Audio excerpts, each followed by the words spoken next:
If you think there's a case you want to pursue, we'll give you any more information you want. I'm watching some PBS NewsHour. Didn't say a word. I still hate Donald Trump. He did our country wrong. And he tried, he's a criminal. And he's going to have to pay for that shit. Can't do the crime. Can't do the time, don't do the crime. Be bold, be smooth, be powerful. No more Trump. And a lot of the little Republicans in the positions of power must lose their jobs. They're no good for this country either. They're hanging on to a bunch of baloney. We need a democracy. So, malt liquor. And it's more so than others. There's also other stories we've been pursuing, including stories we haven't published because we haven't gotten enough support for it. But we were doing investigation into the chief of police, for example. His background, did some work about his budget and how we didn't quite make sense of that. So there are other things that we've done reporting on that maybe they took that. We have some suspicion to believe that. The document itself, the one that was obtained that they say we stole the identity of, a copy of it was sitting on my desk right next to my computer, and they didn't seize it. They didn't find any copies that we had downloaded and printed because we didn't print them. Made myself a turkey sandwich the same document that we'd seen with Swiss string cheese. So, are you planning on taking legal action against the police force for this raid? Well, we obviously want our equipment. And we'd like to have it back sooner rather than later because we're struggling right now to publish this week's paper. But the bigger issue is this kind of stuff can't stand. We can't allow police to come running through newsrooms and seizing things and looking, and there's nobody watching the police at this point. Your mother, as you mentioned, she was co-owner of the paper. And in an article this weekend about her passing, the first sentence reads that she was, quote, stressed beyond her limits and overwhelmed by shock and grief. Do you really believe that this event is what precipitated the end of her life? Contributed. I don't know that it caused it entirely, but it's not only I who believe that. The coroner who handled the case, who was her family physician for many years, thinks so too. She was so distraught. You know, when you're 98 years old, your world shrinks a bit. She lived in that house for almost 70 years. It was her castle. It was her safe place.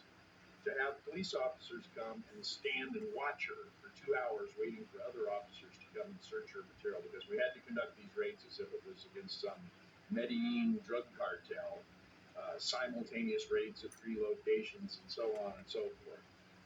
The officers there were nice, the ones that were there initially, but then when 7 of them descended on her house, she just sat most of the evening, where are all the good people? Where are all the good people? How come they haven't done something about this? Why are they allowed to do this? She worked at the newspaper for 50 years. We bought it 25 years ago. My parents and I jointly bought it 25 years ago to keep it from going under chain ownership. Great part of her life. The dedication to the community, the dedication to... Yeah, everyone's been saying it. Said, hey, you can make more money buying something, buying stock or something like that, rather than buying a newspaper company. But we wanted to do it because it benefits the community. And this is like the whole, everything, the back was turned on. So the last 24 hours of a 98-year-old woman's life was devoted to pain and anguish and a feeling that all her life didn't matter. One more day left. If she were alive today, in this job. 8 months, another fucking 8 hours, and we got this fucker done. In a positive way. I post some pictures. We're working on basically it's 1905 house over across the bay. It's a Bay Area home. 1905.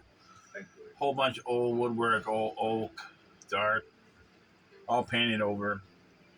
So we're restoring these 2 rooms, the dining and the living room. We'll be back shortly, some stairway stuff, stripping it all down, back to the original wood, sanding it all down, restained it. Got the second coat of wall paint on it now tomorrow, finishing up with the trim, paint, and we're out of there. It's payday. Saturday, I'm getting out of town. For those of you lady, we're gonna go do some fun stuff. His special An Evening with John Legend performances this summer, performing while telling his own story. At the age of 44, he is the very portrait of success, having achieved the so-called EGOT, 2 Emmys, 12 Grammys, an Oscar, and a Tony. He's the first black man and the second youngest person ever to do so. Jeffrey Brown met up with Legend, John Legend, for our Arts and Culture series Canvas, and has this second look. And it looks tits. Originally, people, they just wanted it painted, paint over everything again. But originally, whoever painted it over, and there was 3 coats of paint on that fucking old wood. Whoever painted it over originally didn't, start off right, and then you could just flake the fucking paint off. You could pound on the wall, and shit would fall off. So it just changed the scope of the job, and I think it was the right choice. Owners are happy. It looks great. It's restored. It's totally restored. Also telling personal stories of how he got there. In addition to selling delicious fries, McDonald's did outreach to the black community in the form of a Black History Month essay competition called Black History Makers of Tomorrow. I wrote this essay when I was 15 years old, and I said I was going to try to make history by becoming a successful artist. Using my success. I still think we got to stop using simple colors to describe ourselves and make differences. And it's not about the color, it's you talked about was living up to what's inside. Yes, I'm trying. Every day. In fact, he was born and grew up as John Stevens. I believe in race. There's nothing that makes us that different that has to be scientifically defined as race, especially when you just use a simple color to define the scientific fucking notion as a bunch of balagna. An ode to his wife, model, cookbook author, and TV personality Chrissy Teigen, has some 2 billion streams on Spotify. Throwback in part to the rich tradition of soul and R&B, he's also known for collaborating with many of this era's biggest hip-hop stars. What is it that you're bringing to that? Well, I'm bringing soul, I'm bringing gospel, I'm bringing all of my own personal experiences to that performance, and that's what they have me there for. They don't need me to rap, but they need me there to bring that soul and the musicality, and I think I always brought that in my collaborations with hip-hop artists. Woo! One more fucking day. After this, I'm hanging with Mary Jane. And celebrity husband, as well as dad to the couple's 3 children. And he clearly thrives on performing. I feel so connected to the audience. I feel so close to the music, and it feels like I'm just being fully myself up there. When the war is won. On stage now, a stripped-down version of John Legend. We will be sure. Oh, glory. It's just you and the piano. You like that? I love it. It takes me back to being a little boy. It takes me back to the church in some ways where I grew up. It takes me back to my family where I started to learn to play the piano in our home. He grew up in Springfield, Ohio in a deeply religious household. A happy one at first, but then frayed when John was 10 and his mother, suffering depression and then addiction, left the family. He saw her for 10 years. That was a tough time, but it also made me more independent and more driven as a musician. Legend also wants to move the needle politically. We're in a time of reckoning. He's expanded his social activism efforts, focused on issues such as economic equity, education, and mass incarceration. I've never really had anyone ask me, what are you, or like, what's your skin tone? His Get Lifted film and now book companies bring forward undertold stories and writers. He performed at Joe Biden's inauguration and says he's impressed with the president's legislative achievement, even while continuing to disagree over criminal justice policies. And he's ready to engage what he sees as a conservative backlash after George Floyd's murder and the Black Lives Matter movement.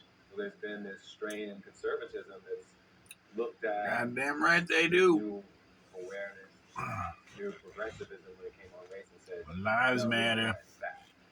And the it's just, backlash has it's been alive. strong. And It's so alive.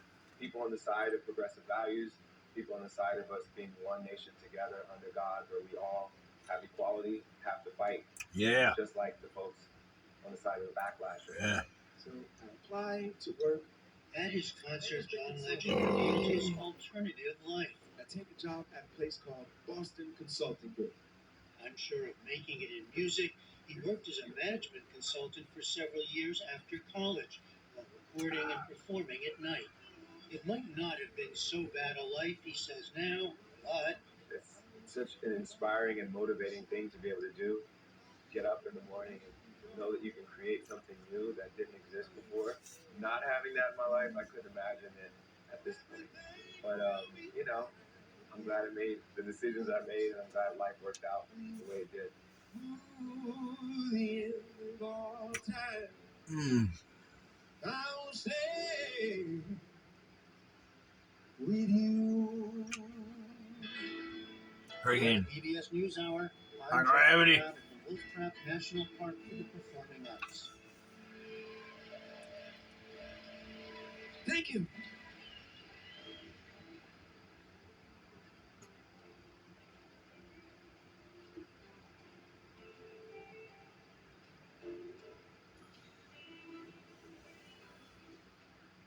Douglas Martin is a poet, novelist, and short story writer. Tonight, he shares his brief but spectacular take on the art of paying close attention to the everyday. There's things that happen in our life that we think might make a good picture, and then we snap them Yeah. out of our